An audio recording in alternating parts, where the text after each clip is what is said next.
Kit Kats can read. Hello, hi and hey guys, I'm wearing the same stuff. I've got my hair exactly the same, except it's slowly drying now, as I am now currently recording my third video, which is going to be my book haul. I've accumulated enough books in order to do so. I haven't been like mad purchasing, but I've received some books in the mail and I just wanted to share these with you guys. So some of them are ones that I like purchased that have come from like second-hand sellers that have come from like America, or from just some sellers that just take longer to send. And I've got like a proof copy of a book. So yeah, let's just get started with this book haul. So the first book that I have to share with you is a book that I purchased that has just taken a while to get here, and this one is You Are Here by Jennifer E. Smith. So this is a book by this author, and this is just sort of an interesting book about this girl who discovers that her twin brother died 2 days after they were born, and she realizes that she has been right and set out to find what she lost long ago. And then this guy called Peter has an affinity for maps, and because they all lead away from the small town that he desperately wants to escape, so he tags along with Emma on her trip. And the fact that he and Emma are neighbours is all that they have in common. But starting their trip in a beat up car and picking up a stray dog along the way, they soon discover that they are more alike than they thought, and with every mile they cover, they get one step closer to finding everything that they are after. So this is a road trippy sort of novel, and I'm really excited about this one. It does seem like really sort of summary, but like really positive at the same time, so I'm super looking forward to this. So if you guys have read this, do let me know down below in the comments. This next book I picked up from my co-op, which is a supermarket literally just in my village, and they have this sort of place where you can put your books and then sort of like exchange them, or people can buy them and the money goes towards charity, which I think is a fantastic idea. So if I basically sort of, after I read books and I don't want to keep them, I think if no one is sort of like interested in them, because I am sort of like obviously trading them and swapping them as well, but like if let's say by the end of the month no one purchases them, then I end up giving them to this supermarket. And so I luckily found this copy of The Wise Man's Fear by Patrick Rothfuss, which is the second book that is after The Name of the Wind, and I was just so super happy to actually find this. I haven't actually read The Name of the Wind, but I do own it, and so I got this and I paid some money towards charity for it. But it's quite a hefty sort of book. It's in really good condition. There's only like a couple of creases along the spine where it's obviously been read, but I just thought it was just an absolute steal to find. The next book that I have to share with you is a proof copy, but it's a finished copy, and it's a finished copy of A Shiver of Snow Sky by Lisa Luedecki, and this is what the cover is going to look like, and this is what the back looks like, and it says red, the lights glow red, beware the danger up ahead. And this is just a really fascinating sort of book, and it is on my TBR. I've managed to trade off my proof ARC copy of this, but this is basically about a frozen island, and beautiful lights appear on clear nights and their colours have meaning. Green means all is well and the goddess is happy. Blue means a snowstorm is on the way, and then red is a warning. 17 years ago the sky turned red just as Osa was born, unleashing a plague that claimed the lives of hundreds of villagers, including her own mother. This time, when the night sky once again bleeds crimson, she must discover how to stop the onslaught before so many lives are lost again. So it sounds really good, and like just by the sound of the premise, it kind of does remind me of the Northern Lights, just because of the lights, but obviously it's going to be different. Samantha Shannon has quoted it on the front, who is the author of The Bone Season. She says it's rich with beauty and imagination, and I've had really good things about this, but also kind of like mixed things about this so far. So it is still on my TBR for this month, and I'm really looking forward to giving this book a read.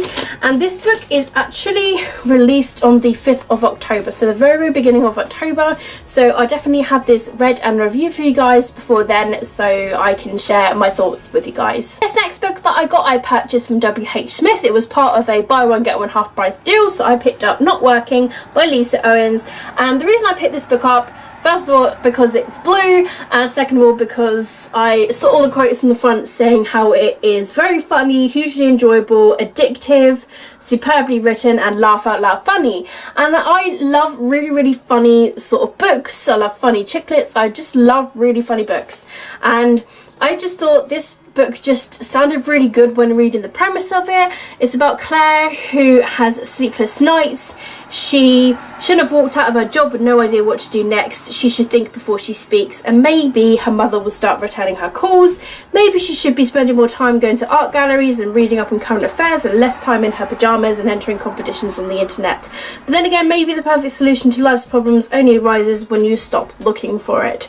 And that is literally like all it says, and it just says perfect fans of Bridget Jones's and Dorothy Parker. It's so good and it's funny, it's quick-witted, it's sharp-tongued, it's lovable, and honestly I'm in the mood for a really, really funny book, and I feel like that's what I kind of need in like the autumn month, and that's purely why I picked this book up. So I hadn't heard of it before, so if you guys have read this book, then let me know down below in the comments what you actually thought about it. And the other book that I got as part of the deal, I picked up Moxie by Jennifer Matteo, and there's a quote on the front by Amy Poehler saying it's sweet, funny and fierce. Read this and join the fight. So apparently it's very, very girl power, and I've heard really, really good things about this book so far. So it's basically about Vivian Carter. She is fed up with sexist dress codes. She is fed up with gross comments from Jim, and she's fed up with her high school teachers who let it all happen, and she's fed up with always following the rules. So her mum was a punk rock riot girl,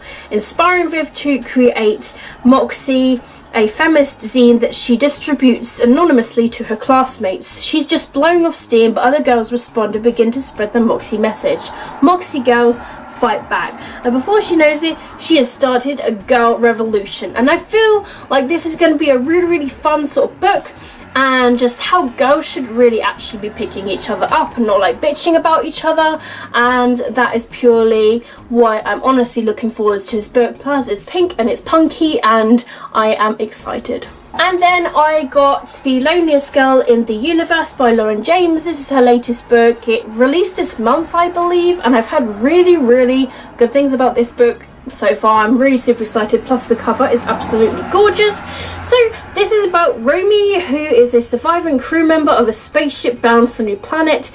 She is the loneliest girl in the universe until she hears that a second spaceship has launched from Earth with a single passenger on board, who is a boy called Jay.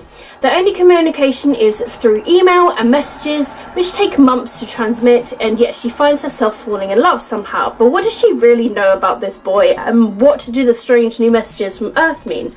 Sometimes there's something worse than being alone. So I'm really looking forward to it. It sounds really awesome, and I can't wait. And then I did a trade-off with somebody, and I got Darkmere by Helen Maslin, and this is about a girl called Kate who is an outsider. She has a crush on the coolest boy at school called Leo, and he's inherited a castle, a menacing ruin on the English coast, and he invites her along for the summer. She feels like she's part of the gang, but the empty halls are haunted by dark ghosts. 2 centuries ago, the young wife of Castle's breeding master uncovered a dreadful truth.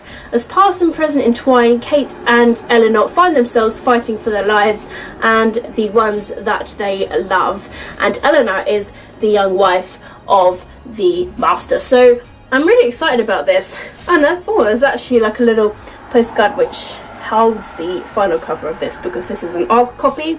So I'm really, really excited about this. So this is published through Chicken House. So yeah, it sounds really good and really interesting. It published August 2 years ago.